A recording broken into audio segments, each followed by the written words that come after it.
Gold, trusted gold buyers. మీరు తాకట్టు పెట్టిన బంగారాన్ని విడిపించి ఈ రోజు ఉన్న మార్కెట్ ధరకు కొనబడను. యాక్చువల్లీ నేను తన రివ్యూస్ చూసేవాడిని, రివ్యూస్ చూస్తూ ఉండేవాడిని అప్పుడప్పుడు కొన్ని ఇష్యూస్ మీద అండ్ బయట జరుగుతున్న టాపిక్స్ మీద, బిగ్ బాస్ సీజన్వి రివ్యూస్ చూసేవాడిని. గట్టిగా మాట్లాడుతుంది అని అనుకున్న టైంలో మెరుపులాగా అగ్ని పరీక్షలోకి వచ్చింది. అగ్ని పరీక్షలోని స్టార్టింగ్లో ఇరిటేషన్ అని జనాలు అనుకున్నారు, కానీ అలాగా శ్రీజాదమ్మునే అసలు ఆ అగ్ని పరీక్షకి టాప్ లాగా తన జర్నీని మార్చుకొని ఈ బిగ్ బాస్లోకి వెళ్ళి ఇలాంటి తన జర్నీలో ఉన్న చాలా టాపిక్స్ని అండ్ తన జర్నీ అంటే తన రియల్ జర్నీ గురించి కూడా మనకు తెలియని విషయాలు తెలుసుకునే ప్రయత్నం అయితే చేద్దాం. ఆ శ్రీజతో మాట్లాడి, హాయ్ శ్రీజ, ఎలా ఉన్నావు? హాయ్ శివ, ఏంటి అలా అబ్జర్వ్ చేస్తున్నాను? చూస్తున్నాను ఎట్లా కానీ త్వరలో ఏమైనా యాంకరింగ్ పోస్ట్ తీసుకుంటే ఇట్లా మాట్లాడాలా అని చెప్పి. నన్ను చూసి కాపీ కొట్టగా, ఎందుకంటే ఎవడు రాడు గెస్ట్లే. నీకేం అసలు శివ అంటే ఒక్కొక్కరు దడ లేదే, మనం అంటే దడ కదా. సో నెగిటివ్ ఏమైనా పాజిటివ్ అవుతుందో, సో ఇలా చేస్తారా యాంకరింగ్ అని చూస్తున్నా. యాక్చువల్లీ మళ్ళీ నెగిటివ్ అవ్వకూడదు కానీ పాజిటివ్ అవ్వాలని కోరుకుంటున్నాను. కష్టమే అది. బట్ యా, ఆడియన్స్ ప్రేమిస్తారు కాబట్టి. ఎలా ఉన్నావు? బాగున్నా, నువ్వు ఎలా ఉన్నావు? బానే ఉన్నా. ఫార్మాలిటీ అవసరం అంటావా? ఎలా ఉంది నీ జర్నీ? బిగ్ బాస్ అయిపోయింది, బయట ఇప్పుడు జనాలందరూ శ్రీజాదమ్ము అని పలకరిస్తున్నారు, మాట్లాడుతున్నారు. ఈ ఫేమ్ నువ్వు ఎప్పుడు చూసి ఉండవు నాకు తెలిసి. ఇదంతా ఒక కొత్త నీకు. నాకు తెలిసి ఒక 28 years ఉంటాయా నీకు?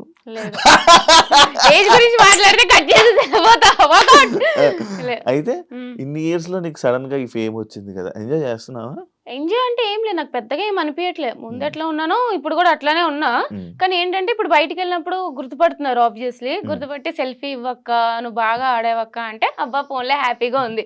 అంటే నేను నచ్చలేని వాళ్ళు వచ్చి అయితే నా దగ్గర సెల్ఫీ అడగరు కదా. సో నచ్చిన వాళ్ళు వచ్చి నువ్వు బాగున్నావు అక్క, బాగా ఆడావంటే అబ్బా చాలే అనుకున్నాను, అంతే. సో బాగుంది. నచ్చని వాళ్ళు నీ దగ్గర డైరెక్ట్ గా వచ్చి చెప్పారా? లేదు, చెప్పలేదు, అలా చెప్పరు కదా. కానీ ఎవరైనా నీ ముందు ఫోటో దిగకుండా వెళ్ళిపోయిన వాళ్ళు ఉన్నారా? చాలా మంది గుర్తుపట్టి చాలా మంది ఉంటారు. అందరూ దిగాలని రూల్ లేదు కదా, చాలా మంది ఉంటారు. అట్లా సిచ్యువేషన్ ఎదురయ్యిందా అని అంటే నచ్చలేదనుక జనరల్ గా అంటారే, శ్రీజాదమ్ము అంటారు, వాళ్ళ పని వాళ్ళు చూసుకుంటారు. ఇది అంతా కొత్తగా ఉంది, లైఫ్ అంతా బాగుంది, నార్మల్. సాఫ్ట్వేర్ జాబ్ మానేసావా? మానేసే కదా, రేపు బిగ్ బాస్ హౌస్ లో అడుగు పెడుతున్నా అని తెలియకుండానే September 5th రిజైన్ చేసేసా. అప్పుడు మానేసావు, ఇప్పుడు మళ్ళీ జాయిన్ అవ్వలేదా? బయట జాయిన్ అవుతా, కానీ టైం తీసుకుంటా, కానీ జాయిన్ అవుతా పక్కాగా. సాఫ్ట్వేర్ లో అయితే జాయిన్ అవుతావా? మరి ఇండస్ట్రీ దాన్ని చేయలేం కదా. సైమిల్టేనియస్లీ బ్యాలెన్స్ చేసుకుంటా, కానీ ఏంటంటే నాకు మంత్లీ ఇన్కమ్ నాకు అవసరం అనమాట చాలా. సో తెలిసిందే కదా ఈ ఇండస్ట్రీ అంటే, లైక్ మంత్లీ చెప్పలేము, అండ్ ఎంతవరకు సక్సెస్ వస్తుందో ఫెయిల్యూర్ వస్తుందో చెప్పలేము. సో నాకు ఆ రిస్క్ తీసుకోవడం ఇష్టం లేదు. ఆల్రెడీ రిస్క్ లో ఉన్నా నేను, కెరీర్ రిస్క్ పెట్టి బిగ్ బాస్ హౌస్ లోకి వెళ్ళినా. 6 months గ్యాప్ వచ్చింది, కానీ వెళ్తా సాఫ్ట్వేర్ లోకి అయితే పక్కా వెళ్తా.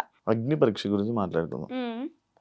ఏదో నీకు రాదు అని తెలిసి అప్లై చేసావా, లేదు నేను ఇది కొడతానని అప్లై చేసావా? లేదు, నాకు తెలుసు ఎట్లయినా సరే నేను బిగ్ బాస్ హౌస్ లోకి వెళ్తాను నాకు అనిపించింది. నేను లాస్ట్ ఇయర్ నుంచి మేనిఫెస్ట్ చేస్తున్నా, మేలో రాసుకున్నాను నా జర్నల్లో, this year I'll be going to Bigg Boss house అని చెప్పి, వెళ్తాను అని చెప్పి మేనిఫెస్ట్ మేలో. సో మేలో కట్ చేస్తే జూన్ లో నాకు కామనర్స్ ఓపెన్ అని చెప్పారు అనమాట. సో కామనర్స్ ఓపెన్ అనగానే అప్లికేషన్ పెట్టాను. సో సెలెక్ట్ అవుతానని అనిపించింది నాకు ఎక్కడో దగ్గర. ఐ నో లైక్ ఎంతో మంది లైక్ ఓపెన్ గా వెళ్ళారు కదా, అమ్మాయిలు మోస్ట్లీ కొంచెం వెళ్ళారు కదా. సో నాకు తెలిసి వెళ్తాను అని చెప్పి వెళ్ళాను. అట్లానే అగ్ని పరీక్షకి ఐ నో, నాకు తెలుసు అనే వర్డ్స్ ని నువ్వు మాట్లాడుతుంటే నాకు Bigg Boss starting launch episode లో నిన్ను లాస్ట్ లోనే ఇప్పుడు సెలెక్ట్ చేస్తున్నప్పుడు, 4th లో సెలెక్ట్ చేస్తున్నప్పుడు నిన్ను వీళ్ళు తీసుకుని వెళ్తున్నారు అంటే మెంటర్స్ తీసుకుని వెళ్తున్నారు లోపలికి అని చెప్పినప్పుడు నువ్వు ఇదే డైలాగ్ కొట్టావు అనమాట. వీళ్ళు తీసారా వాళ్ళు తీసారా అనేది కాదు, నాకు తెలుసు నేను వెళ్తాను లోపలికి, ఇది అయితే జనాల ఓట్ల వల్లే నేను వెళ్ళానని చెప్పేసి డైరెక్ట్ గా చెప్పావు, మాట్లాడు. యాక్చువల్లీ నాకు తెలుసు నేను పక్కా హౌస్ లోకి వెళ్తానంటే, ఎందుకంటే ఎపిసోడ్స్ అప్పటికే టెలికాస్ట్ అయిపోయినాయి, తెలుస్తుంది ఆడియన్స్ ద్వారా నాకు వచ్చిన రెస్పాన్స్ తెలుస్తుంది. సో నేనైతే పక్కా ఉంటా, మిగతా ఎవరున్నా లేకున్నా. అంటే నేను అడుగుతున్న పాయింట్ ఏంటంటే, ఐ నో నాకు తెలుసు నేను అనుకుంటా జరిగిపోద్ది. దాన్ని ఓవర్ కాన్ఫిడెంట్ కాదా Sreeja? Maybe Bigg Boss house లో విన్నర్ అది ఓవర్ కాన్ఫిడెన్స్ అయి ఉండొచ్చు కానీ బిగ్ బాస్ హౌస్ లో వెళ్ళడానికి నేను చూసాను కదా మిగతా వాళ్ళ జర్నీ ఎట్లా అయింది, అగ్ని పరీక్షలో నాది ఎట్లా అయింది. So obviously it's confidence, over confidence అనను, కాన్ఫిడెన్స్ అయితే అంట. ఎందుకంటే ఓన్లీ ఆడియన్స్ ఓటింగ్ వల్ల కాదు, అక్కడ జడ్జెస్ ఒపీనియన్ ద్వారా కూడా వెళ్ళారు లోపలికి. సో ఆడియన్స్ కి నేను నచ్చకపోయినా సరే జడ్జెస్ ని ఇంప్రెస్ అయితే చేశానని నాకు అర్థమైంది అనమాట. సో నేను వెళ్తానని నాకు అర్థమైంది. So it's just a confidence. అంటే అదొక్కటే కాదు, ఇప్పుడు బిగ్ బాస్ లోకి స్టార్టింగ్ నేను క్వశ్చన్ అడుగుతున్నప్పుడు నువ్వు అన్న పాయింట్ ఏంటి, నాకు తెలుసు నేను ఎలాగైనా బిగ్ బాస్ సీజన్కి వెళ్తాను అంటే లైక్ అలా ముందే అనేసుకుంటుంటావు కదా, అలా మాట్లాడుకోవడం వల్లనే హౌస్ లో నీకు నెగిటివ్ వచ్చిందంటే మేబీ రావచ్చు. కానీ నేను ఎందుకంటా అంటే మేనిఫెస్టేషన్. ఓకే, యా అది నమ్ముతా. నేను చాలా గట్టిగా నమ్ముతా మేనిఫెస్టేషన్. ఇప్పుడు నేను వెళ్ళొచ్చో వెళ్ళకూడదా అంటే ఒకలా ఉంటది, నేను వెళ్తాను అని అంటే ఇట్స్ లైక్ మేనిఫెస్టింగ్. అది ఓవర్ కాన్ఫిడెన్స్ అంటారు, నేను మేనిఫెస్టేషన్ అంటాను. అది జస్ట్ డిఫరెన్స్. ఎందుకు అంత లౌడ్ గా అంత గట్టిగా అలా మాట్లాడుతూ ఉంటావు? అరే పుట్టినప్పుడే నా వాయిస్ ఇంత, నేను అరిస్తే ఇంకా పెద్దగా ఉంటది, నా వాయిసే ఇంత. ఇంకా తెలిసిందే కదా, ఇంకొంచెం గట్టిగా అయితే కీచుకుంటూ వస్తుంది. ఇక్కడి నుంచి వస్తుంది, అందరికి బేస్ ఇక్కడి నుంచి వస్తుంది, నాకు ఇక్కడి నుంచి వస్తుంది. అంతే తప్ప మాట్లాడాలని మాట్లాడను. ఇప్పుడు కూడా నార్మల్ కన్వర్సేషన్ ఇది ఎట్లా వస్తుంది స్లోగా, అంతే అంతే నాది అంతే అట్లా వస్తుంది అంతే. అండ్ నువ్వు ఎక్స్ట్రోవర్ట్? ఎక్స్ట్రోవర్టెడ్ ఇంట్రోవర్ట్ అంట. అంటే ఈజీగా అందరితో కలిసిపోతా, అందరితో ఈజీగా మింగిల్ అవుతా, తెలిసిందే నీకు. అందరితో మంచిగా మాట్లాడుతూ ఉంటా. అట్ ద సేమ్ టైం నా స్పేస్ అంటూ నాకు ఉంటుంది, నేను అన్ని షేర్ చేసుకోను మళ్ళీ.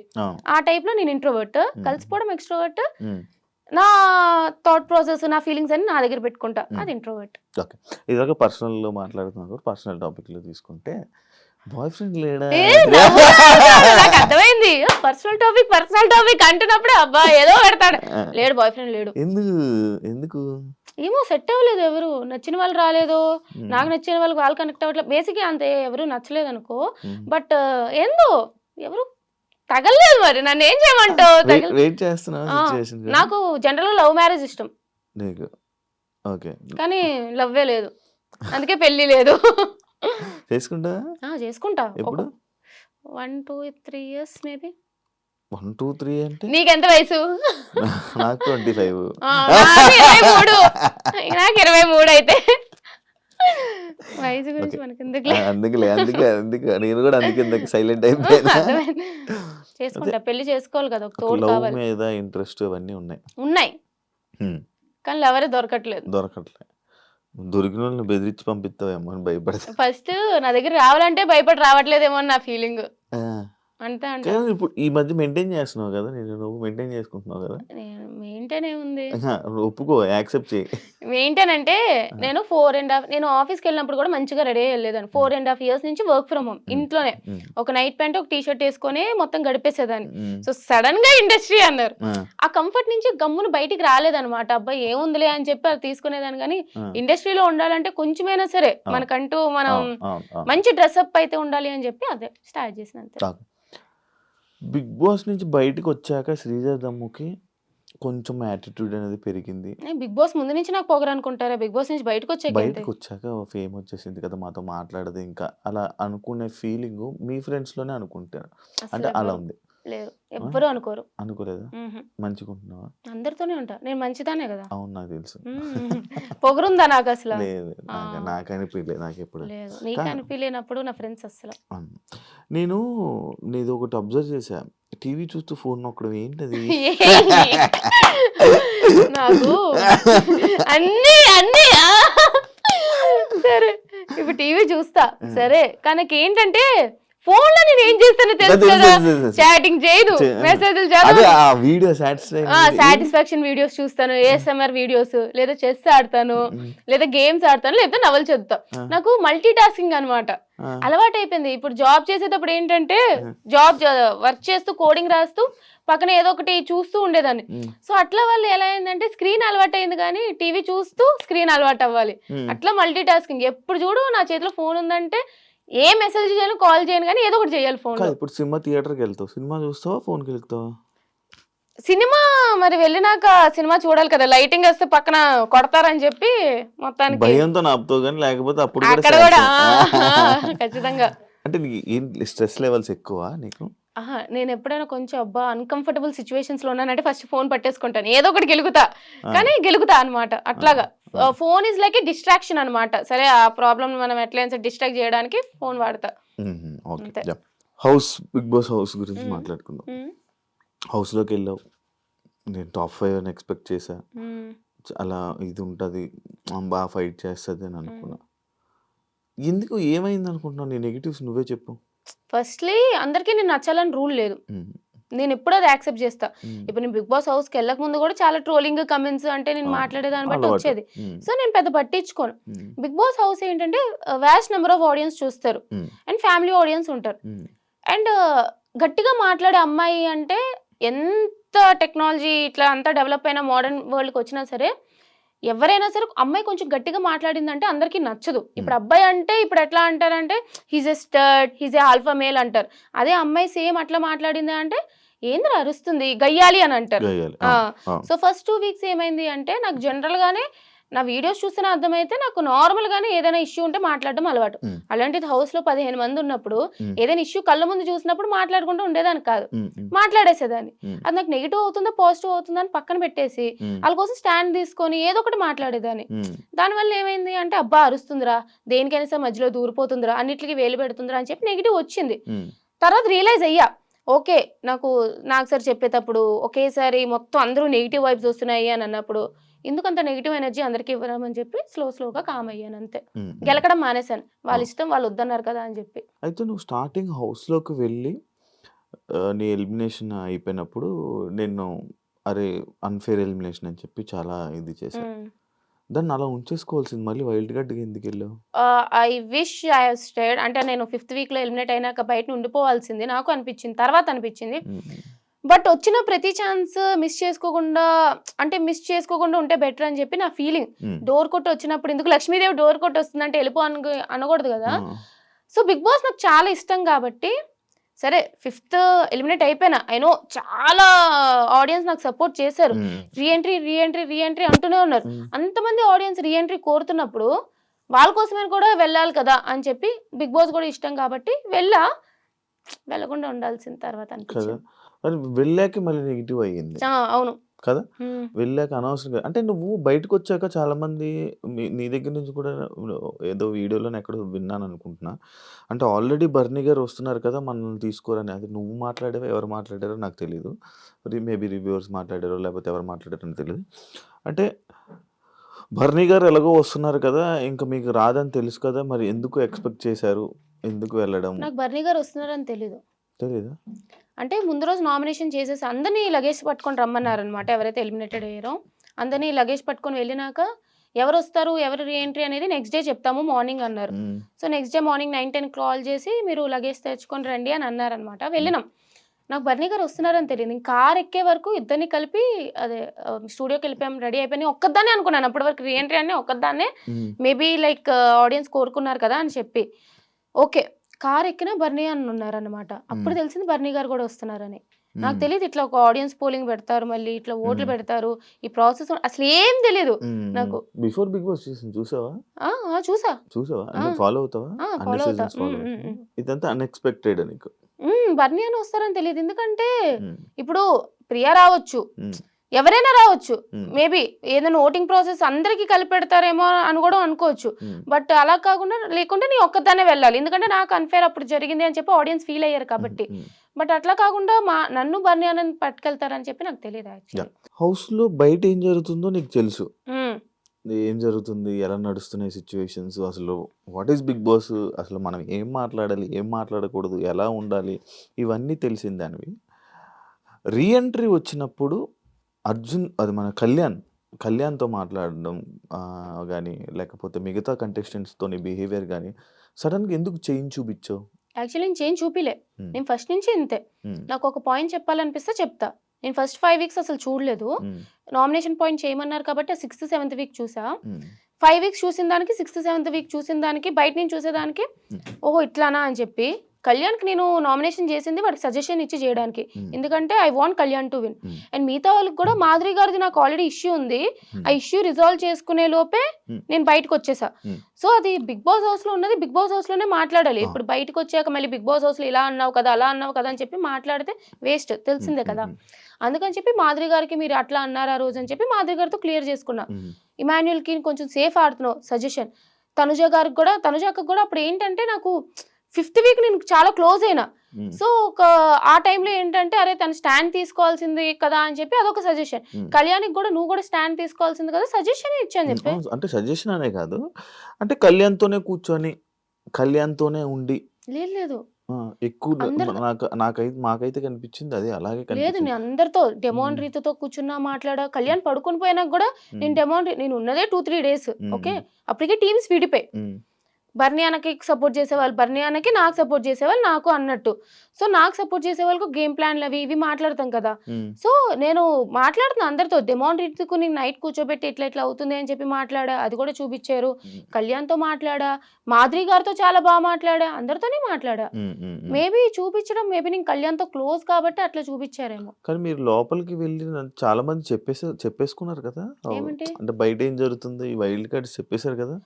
చెప్పడం అంటే ఫైర్ స్టోన్. నిజంగానే నాకు ఫైర్ స్టోన్స్ ఏం చెప్పారో తెలియదు, ఎందుకంటే వాళ్ళు ఎంట్రీ అవ్వగానే నేను బయటకు వచ్చాను కానీ. ఉమ్, కానీ ఇంట్లో వెళ్తూనే ఉన్నాయి కదా um, first fire storms. 3rd week Divya వచ్చింది, తర్వాత వైల్డ్ కార్డ్స్ వెళ్ళారు, ఉమ్, తర్వాత మేము వెళ్ళాం, ఉమ్, బర్నీ అన్న వచ్చారు, ఉమ్, తర్వాత మళ్ళీ ఇట్లాగా అంటే వీళ్ళు ఉమ్, ఎక్స్ కంటెస్టెంట్స్ వెళ్ళారు, ఉమ్, ఉమ్, మళ్ళీ అర్జున్ వెళ్ళారు, అమర్దీప్ వెళ్ళారు, ఆది గారు వచ్చారు, ఉమ్. ఇంట్లో వెళ్తూనే ఉన్నాయి కదా. అవును, అవును. సో కానీ నువ్వు బాగా ఫీల్ అయ్యావా ఆది గారిది నిజంగా? చాలా ఫీల్ అయినా. అవునా? అంటే బేసిక్లీ ఏంటంటే ప్రతి సీజన్ లో ఒక హైలైట్ ఎపిసోడ్ ఉంటది. అందరూ చూసేది ఏంటి, ఆది గారు కామెడీ కోసం చూస్తారు, దివాళీ ఎపిసోడ్ కోసం. ఉమ్, ఉమ్, అంటే ఆ తర్వాత కూడా రీక్రియేట్ చేస్తూ ఉంటారు. ఉమ్, ఉమ్, మేము కూడా మాట్లాడుకున్నాం కాబట్టి అరే నేను ఉంటే బాగుండు అని చెప్పి అప్పుడే వచ్చాను కదా బయట నుంచి. ఉమ్, ఉమ్, సడన్ గా ఈ ఎపిసోడ్ ఇట్లా వచ్చారంటే ఇలా మాట్లాడారంటే తెలిసేటప్పటికి ఉమ్. చాలా హర్ట్ అయినా అప్పుడు. ఎన్ని రోజులు ఉన్నావు డిప్రెషన్ లో? యాక్చువల్లీ నేను ఇంకా డిప్రెషన్ అని చెప్పను కానీ అది ట్రామా నుంచి ఒకసారి ఇప్పుడు బిగ్ బాస్ గురించి మాట్లాడుతున్నాను కానీ ఉమ్, మైండ్ అటు వెళ్ళింది అంటే అరే నాకెందుకు అయ్యింది అని చెప్పి అట్లా వెళ్ళిపోతూ ఉంటాను. అది ఇప్పుడు మళ్ళీ పోదు కదా, మళ్ళీ హౌస్ లోకి వెళ్ళి మళ్ళీ టాప్ 5 ఉన్నంత వరకు పోదు కదా నీకు. కాదు ఏవి ఏంటి అసలు, నీ ఏవి కోసం అంత అదొక ఫైట్ చాలా చేసావు? చాలా చాలా రిగ్రెట్ అది నాకు. ఉమ్, ఇప్పుడు బిగ్ బాస్ అంటే చాలా ఇష్టమైన ఆ, అమ్మాయిని నేను. ఆ, నా అలాంటి ఒక కామనర్ గా అసలు బిగ్ బాస్ ఛాన్స్ వస్తుందో లేదో తెలీదు, అలాంటిది వచ్చింది. 1 వీక్ 2 వీక్స్ 3 వీక్స్ ఇవన్నీ పక్కన పెట్టేద్దాం, బయటికి అన్ఫేర్ గా వచ్చానా ఫేర్ గా వచ్చానా అదంతా కూడా పక్కన పెట్టేస్తే ఏవీ లేదురా. అంటే ఒక 40 సంవత్సరాలు 50 సంవత్సరాల తర్వాత నేను కూడా బిగ్ బాస్ హౌస్ లోకి వెళ్ళి చూపించుకోవడానికి లేదా నేను చూసుకోవడానికి ఏముంటది, వీడియో అనేదే కదా. ఉమ్. అది లేదు కాబట్టి అది ఇంకా రిగ్రెట్, చాలా ట్రామా అనిపిస్తుంది ఇప్పుడు కూడా. అదే అందరికి ప్లే అయ్యాయి కదా ఏవీలు, ఎవరికో ఒకరికి మిస్ అయింది ఐషా అనుకుంటా, ఐషాకి. హెల్త్ బాగోక మధ్యలోనే మధ్యలో వెళ్ళిపోయింది కదా. వెళ్ళిపోయింది. తన జర్నీ అయితే ఇంకా అద్భుతం, మ్మ్. అసలు మధ్యలోనే ఇది అయిపోయింది. కళ్యాణ్ గెలుస్తాడు అనుకున్నావా? కళ్యాణ్ కానీ తనూజ గారు కానీ వీళ్ళిద్దరిలో ఒకరు గెలుస్తారని చెప్పి తెలిసిందే కదా అది. ఉమ్, ఉమ్. బట్ కళ్యాణ్ విన్ అవ్వాలి అనుకున్నా. కళ్యాణ్కి సపోర్ట్ చేసావు, డీమోన్ పవన్కి సపోర్ట్ చేసావు, స్టోరీలు పెట్టింది నువ్వు పెట్టావు, ప్రియా పెట్టారు. డీమోన్ బయటకు వచ్చాక నేను అన్ఫాలో కొట్టడానికి రీజన్ ఏంటి? అరే డీమోన్ అన్ఫాలో కొట్టారంటే నేను ఫస్ట్ డీమోన్ అన్ఫాలో అదే కొడితే ఎందుకు ఆ ఇష్యూ ఏంటి? ఫ్రెండ్స్ మధ్య ఇప్పుడు నీకు నాకు కోపం వచ్చింది అనుకో, ఉమ్, ఏం చేస్తావు? ఇప్పుడు నేను ఫోన్, నీకు నాకు గొడవ వచ్చింది, ఉమ్, ఫోన్ చేస్తే ఎత్తుతావా? అదే. ఎత్తావు కదా. ఉమ్, మళ్ళీ తర్వాత అలాగ అని చెప్పి కంటిన్యూ అవుతావు, 2-3 రోజుల తర్వాత సెటిల్ అయిపోద్ది కదా. ఉమ్, సేమ్ అట్లానే మాకు అసలు ఏం గొడవ కాదు, ఉమ్. ఏదో చిన్న మిస్అండర్స్టాండింగ్ అంతే, నిన్నే మాట్లాడేసుకున్నాం, క్లియర్ అయిపోయింది. ఫాలో కొట్టుకున్నారా? కొట్టను. ఎట్లా అయిపోతుంది అంటే ఇప్పుడు మళ్ళీ ఫాలో కొట్టి నాకు తెలియదు. నాకు ఎట్లా అంటే నా బెస్ట్ ఫ్రెండ్స్ ని నేను 10 సార్లు ఫాలో కొట్టు అన్ఫాలో కొడుతూ ఉంటాను గొడవలు వచ్చినప్పుడల్లా. నాకు ఎలా తెలుస్తుంది అంటే ఇప్పుడు కొన్ని సపోర్ట్ మెసేజ్లు పెడతారు మీ ఫ్యాన్ పేజెస్. ఫ్యాన్ పేజెస్ లో అరే శ్రీజ ఫాలోయింగ్ 68 ఉండేది ఇప్పుడు 67 కి వచ్చింది, ఎవరు అన్ఫాలో చేశారు అని చెప్పి మొత్తం ఒక పెద్ద ఏంటి స్పై లాగా చూస్తున్నారు. ఓహో ఇంత చేస్తారా అని చెప్పి అర్థమైంది. ఇప్పుడు డెమోన్ పబ్లిక్ ఫిగర్ ఇద్దరం బిగ్ బాస్ హౌస్ లో ఉన్నాము, అన్ఫాలో కొట్టాం కాబట్టి ఇంత ఇష్యూ అవుతుంది. నేను నా ఫ్రెండ్స్ ని ఎన్నిసార్లు అన్ఫాలో కొట్టి ఫాలో కొడతాను తెలుసా? నేను అదే అని చెప్పే ఉంది కానీ రీతు ఎందుకు కొట్టింది మరి నిన్ను? రీతు చాలా మందినే కొట్టిందంట. అవును, చాలా మందిని చాలా మందినే కొట్టా, నేను కొట్టా. రీజన్ ఏంటి నీది? నాకు తెలిసి మేము గ్రాండ్ ఫినాలే అప్పుడు వ్లాగ్ చేసాం అనమాట ఒకటి, నాది వ్లాగ్. దాంట్లో మాధురి గారు మేము డిస్కషన్ చేసుకున్నప్పుడు మాధురి గారు మీకు ఎవరింటే ఇష్టం అంటే డెమోన్ అని చెప్పి సంథింగ్ ఏదో వచ్చాక డెమోన్ అని చెప్పారు. చెప్పినాక లాస్ట్ 2 వీక్స్ డెమోన్ బాగా ఆడుతున్నారు ఇదంటే అంటే రీజన్ ఏంటి అని చెప్పి కొంచెం కన్వర్జేషన్ అయింది. అప్పుడు ఇండైరెక్ట్ గా రీతు నేమ్ వచ్చారు. రీతు నేమ్ రాలే, బట్ ఇండైరెక్ట్ గా రీతు అంటున్నట్టు వస్తే మేము నవ్వినాం. నార్మల్ జోక్ కదా నవ్వాం, అది సీరియస్ గా తీసుకొని అన్ఫాలో చేసినట్టు ఉంది. ఎప్పుడు ఎక్స్ప్లెనేషన్ ఇవ్వాలని ట్రై చేస్తావా? లేదు నేను చేయలేదు. చేయవా? ఎందుకు అవసరం లేదు. అంతేనా? ఇప్పుడు జనరల్ గా కూడా ఇప్పుడు నేను లేనప్పుడు కూడా ఒక 10 మంది ఉంటారు, నా మీద జోకేస్తే నవ్వుతారు కదా. అట్లానే ఇప్పుడు చాలా మంది అన్నారు లాస్ట్ 2 వీక్స్ డెమోన్ హైలైట్ అయ్యారని. అండ్ ట్రూ, అది రీతు వల్ల కాదని పక్కన పెట్టేస్తే నిజంగానే హైలైట్ అయ్యారు. ఇప్పుడు రీతు నా ఫ్రెండ్ లానే అనుకున్నాను నేను కూడా. సో జనరల్ గా ఇప్పుడు నేను డైరెక్ట్ గా కూడా చెప్పలే, పక్కన అంటే నవ్వినా. ఇప్పుడు నువ్వైనా సరే, ఇప్పుడు తనైనా సరే నా గురించి ఎవరైనా జోకులు వేస్తే నవ్వుతుంది. సో దానికంత సీరియస్ తీసుకున్నప్పుడు నేనేం చేయలేను, నేను ఎక్స్ప్లెనేషన్స్ ఇవ్వను. ఐ డోంట్ నో, లైక్ అది మరి